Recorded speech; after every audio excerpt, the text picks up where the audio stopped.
ట్రంప్‌కి బాగా మండింది. అంటే అక్కడ సుప్రీంకోర్టులు ఇచ్చినటువంటి తీర్పులు, అలాగే దిగువ కోర్టులు ఇచ్చినటువంటి కోర్టుల వల్ల ఇప్పుడు ట్రంప్‌కి మండి అంటే ఆ సుంకాలు ఏవైతే ఉన్నాయో, ఆ ఎక్స్‌ట్రా సుంకాల డబ్బులు దిగుమతిదారులకు ఇచ్చేయండి అని సుప్రీంకోర్టు విధించినటువంటి తీర్పు వల్ల ఇప్పుడు ఎక్కడెక్కడో బయటికి తీస్తున్నాడు సెక్షన్‌లన్నీ కూడా.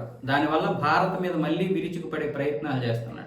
భారత్‌తో పాటు మరో 16 ఆర్థిక వ్యవస్థల మీద విరుచుకుపడే ప్రయత్నాలు జరుగుతున్నాయి. దీనికి సంబంధించి దాని లాయర్లు అంటే ప్రభుత్వం తరపున పోరాడుతున్నటువంటి లాయర్లందరూ కూడా ఈ యొక్క సెక్షన్లు బయటికి తీస్తున్నారు. 1974 చట్టంలోని 301 సెక్షన్ బయటికి తీసి అంటే ఏవైతే దేశాలు వాళ్ళ ఉత్పత్తికి కావలసినటువంటిదే కాకుండా మిగులు ఉత్పత్తిని అమెరికా మీద తోసేస్తున్నారు అనే ఉద్దేశంతో పంపిస్తున్నటువంటి వస్తువుల మీద అధిక సుంకాలు విధించే అవకాశం అమెరికాకు ఉంది అనే విధంగా ఆ రాజ్యాంగంలో పొందుపరిచారు.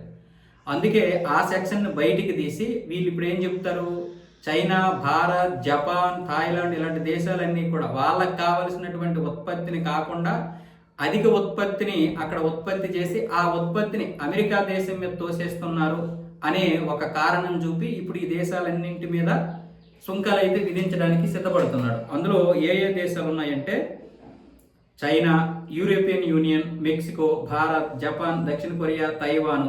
ఇవి కాకుండా Switzerland, Norway, Indonesia, Singapore, Thailand, Malaysia, Cambodia, Vietnam, Bangladesh.